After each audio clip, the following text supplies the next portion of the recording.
What is going on, everybody? Very, very exciting episode today. Checking out the NV5, which apparently is like sold out. Yeah, it's $100. So that was the thing. I was crazy. It's like I looked at this case and I was like, at first I was like, oh, we're just gonna do what we usually do and put some ridiculous build inside of it. But you know what? I was like, let's not. Let's do a build that really makes sense for this case, given it's a $100 price point. So I'd love to get your opinion. So the question is, did I do a good job of choosing the right parts for the build? Now, I'm just saying in terms of price range. So this is about a $2,200 build, given it's a $100 case. Here's what we're putting inside of it.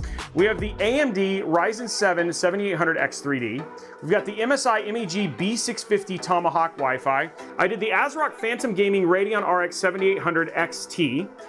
We did the Patriot Viper VP 4300 2TB, so it's got two of those, so 4 terabytes of storage.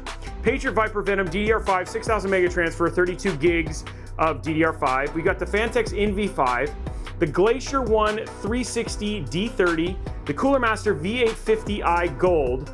We've got more of those D30 fans, right? So we put the D30 fan. How do you guys think I did on the parts? And if you could change something in the parts, what would you change? That's kind of my question. Here's our B650 Wi-Fi Tomahawk. Okay, here we go. Let's get this in. RAM clicks, we'll do 98.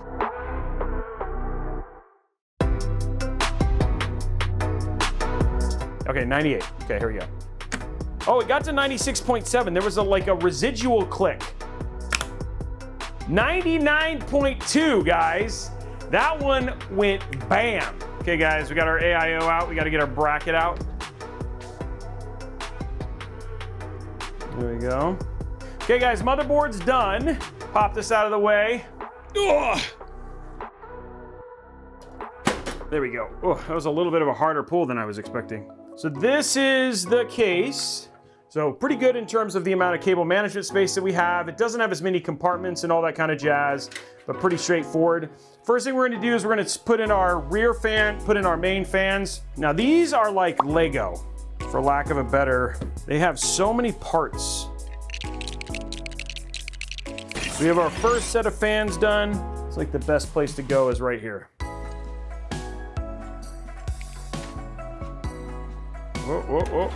Okay, calm down there. Now, stuff, it's looking good, right? We got our first 3 fans in. Okay, let's get our our motherboard in now.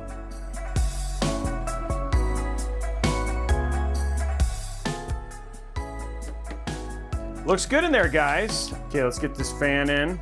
I'm actually really excited for how this is gonna look all lit up.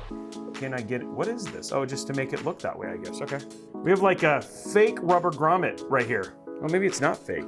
Oh, it's for a screw hole. Just right where I'd love to run the USB-C at. Okay, so we got our fan installed. We only have one fan left.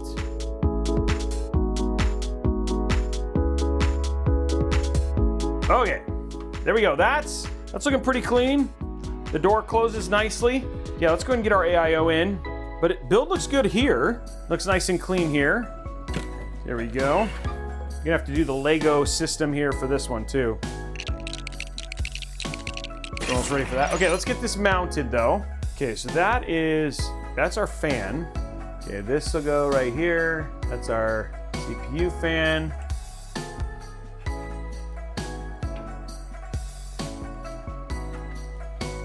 There we go. Okay.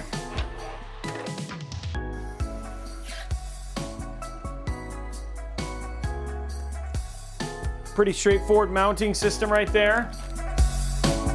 There it is, guys. Look at that. Okay, let's get our cable extensions in.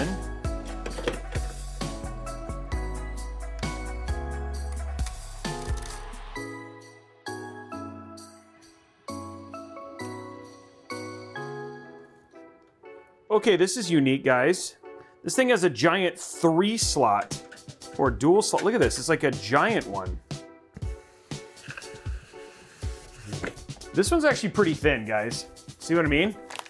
Yeah, this one is like this is like maybe 2.5, yeah, maybe 2.25.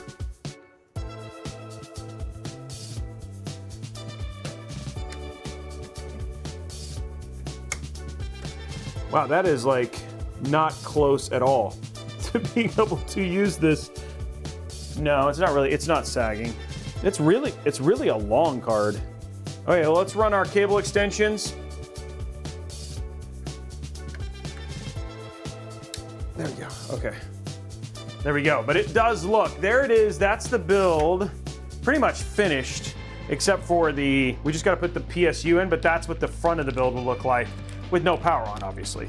This has got a weird situation with this case. I don't know if you can see it here. The PSU is actually crooked, so it actually like leans down. There is no form or function for it or why it does it, it just does.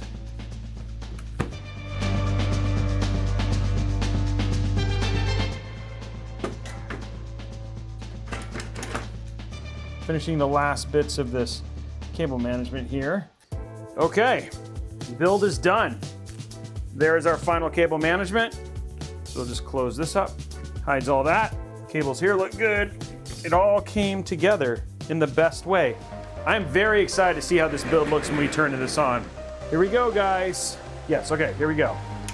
Yeah, Rainbow Puke, 3, 2, 1, go.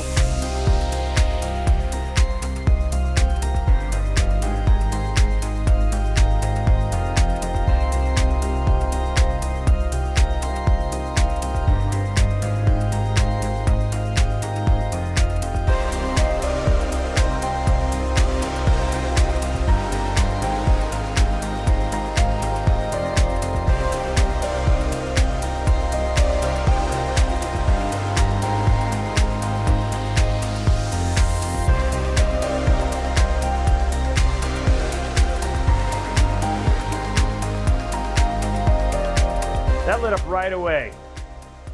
There it is, guys. And we can, just to show it, so we can turn this on, just so you guys can see the Rainbow Puke part. There we go. So now it's all Rainbow Puke, including the GPU. There's a little switch on there that lets me turn on the GPU if I wanted to. Wow, it's very quiet. Let's get the RGB the right color. Yeah, that's what I was thinking right there. Actually, you know what? The RGB here doesn't look so bad. It actually kind of matches with the purple. I don't know, what do you think, guys? And then again, you do have some other colors here, guys. You got green, there's like more of like a dark purple, and then you got rainbow. But this is the color I was expecting to do for this build with the purple cables and everything. Okay, so let's bring up, here we go, let's go to graphs. So that's under load temperatures versus other cases right there. You can see that the NV5 73, this is with a i7-12700K with a 4070 Ti versus other cases. So probably one of the coolest cases that we've actually ever tested versus the Height Y40. There's the Lee & Lee 011 Evo, the H9 Flow, and the other cases as well. If you want to look at gaming, here are the temperatures when gaming versus everything else. 47 for our CPU temp for basically when gaming. And then again, one of the coldest, the only one beating it, the Lee & Lee 011 Evo XL. In terms of where it hits from a performance standpoint, this case is actually very, very good. And again, when you're looking at this data, the way you look at it is every single case has exactly the same hardware in it. You're looking at the performance of the case versus its similar ones. So hopefully that gives you some more information and gives you a good idea of just how it does all up. So.